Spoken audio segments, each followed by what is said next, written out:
அதிமுகவிற்கு ஆதரவுகளை தரும் அழகிரியின் ஆதரவாளர்கள். அதிர்ச்சியிலேயே திமுக தலைமை, மகிழ்ச்சியிலேயே அதிமுக தலைமை. நண்பர்களே, அதிமுக தொண்டர்களாக இருந்தீங்க அப்படின்னா மறக்காம நம்ம சேனலை சப்ஸ்கிரைப் பண்ணிட்டு இந்த வீடியோக்கு ஒரு லைக் பண்ணிருங்க.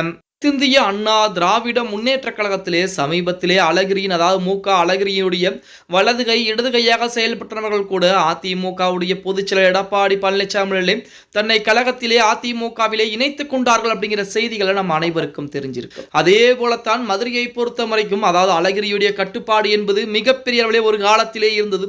ஆனால் தற்போது அந்த கோட்டை என்பது சரிந்து விட்டது அப்படின்னு தான் சொல்லியாகணும். அங்கிருக்கக்கூடிய அழகிரியுடைய ஆதரவாளர்கள் அனைவருமே தற்சமயம் அதிமுகவிற்கு ஆதரவுகளை கொடுத்திருப்பதாக செய்திகள் என்பது வெளியாகிக் கொண்டிருக்கிறது அப்படின்னே கூட சொல்லலாம். 2026 சட்டமன்ற தேர்தலை முன்னிட்டு மதுரை மத்திய தொகுதி தமிழகத்தில் முக்கியமான விஐபி தொகுதியாக மாறியிருக்கிறது. இந்த தொகுதியில் திமுக சார்பிலே தொடர்ந்து 2 முறை வெற்றி பெற்றுள்ள பிடிஆர் பழனிவேல் தியாகராஜன் மீண்டும் களம் இறங்கக்கூடிய நிலையிலே அவருக்கு எதிராக அதிமுக கூட்டணியில் திரைப்பட இயக்குநருமான நடிகருமான சுந்தர் சி போட்டியிட இருக்கிறார். இதனால் இந்த தொகுதியில் கடும் போட்டி என்பது நிலவுகிறது. அதே நேரத்தில் கடந்த சில நாட்களாக களத்தில் இறங்காத திமுக இப்போது களத்தில் இறங்கி அடித்துக் கொண்டிருக்கலாம். இதற்கு அழகிரியின் ஆதரவாளர்கள் தான் காரணம் என சொல்லப்பட்டுக் கொண்டிருக்கிறது. 2026 தேர்தலை முன்னிட்டு அதிமுக தலைமையிலான கூட்டணியில் ஏசி சண்முகம் தலைமையிலான புதிய நீதி கட்சி இணைந்திருக்கிறது.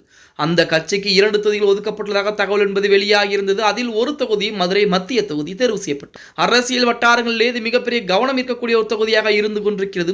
இந்த தொகுதியிலே இரட்டை இலச்சினத்தில் சுந்தர் சி அவர்கள் போட்டியிடுவது பலருக்கும் ஆச்சரியத்தை ஏற்படுத்தியது அப்படின்னே கூட சொல்லலாம். மதுரை மத்திய தொகுதியில் இதற்கு முன்பு நடைபெற்ற தேர்தலில் 2 தேதிகளிலும் பிடிஆர் பழனிவேல் தியாகராஜன் தான் வெற்றி பெற்றிருந்தார். இப்படிப்பட்ட ஒரு சூழலில் சுந்தர் சி அவர்களும் அதிமுகவுடைய இரட்டை இலச்சினத்தில் போட்டியிடுகிறார். அந்த இரட்டை இலச்சினத்திற்கு வாக்கு கேட்டு தினம்தோறும், அதாவது வீதி வீதியாக மக்களை நேரடியாக சந்தித்து இதுவரைக்கும் திமுக ஆட்சியிலே பிடிஆர் பழனிவேல் தியாகராஜன் அவர்கள் அமைச்சராக இருக்கக்கூடிய இந்த வேளையிலும் இந்த மதுரை மத்திய தொகுதியிலும் என்ன செய்திருக்கிறார் என ஒவ்வொன்றும் புட்டு மக்களிடம் வைத்துக் கொண்டிருக்கிறார். அவருக்கு ஆதரவு என்பது, அமோகமான ஆதரவு என்பது அந்த பகுதியிலே இருக்கிறது அப்படின்னு சொல்லக்கூடிய அந்த வேளையிலே அழகிரியின் ஆதரவாக அதிமுகவுடைய வேட்பாளராக அதிமுக சின்னத்திலே போட்டியிடக்கூடிய சுந்தர் சி அவர்களுக்கு ஆதரவாக செயல்பட்டுக் கொண்டிருக்கிறார்கள் அப்படிங்கிற செய்திகள் தான் தற்சமயம் அரசியல் வட்டாரத்திலே மிகப்பெரிய ஒரு புயலை கிளப்பி இருக்கிறது அப்படின்னே கூட சொல்லலாம். அழகிரியுடைய ஆதரவாளர்கள் தற்சமயம் அதிமுகவிற்கு ஆதரவாக வாக்கு சேகரிக்கவும் ஆரம்பித்து விட்டார்களாம்.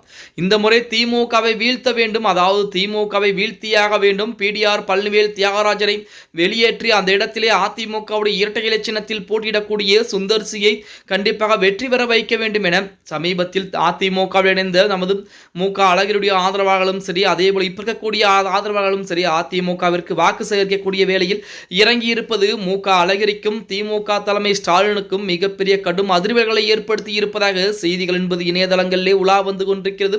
பொறுத்து பார்க்கலாம். ஓகே கைஸ், வீடியோ பிடிச்சிருந்தா மறக்காம லைக் பண்ணுங்க. அப்படி நம்ம போடக்கூடிய வீடியோ பத்தின கருத்துக்களை கீழே மறக்காம கமெண்ட் பாக்ஸ்ல பதிவு நண்பா.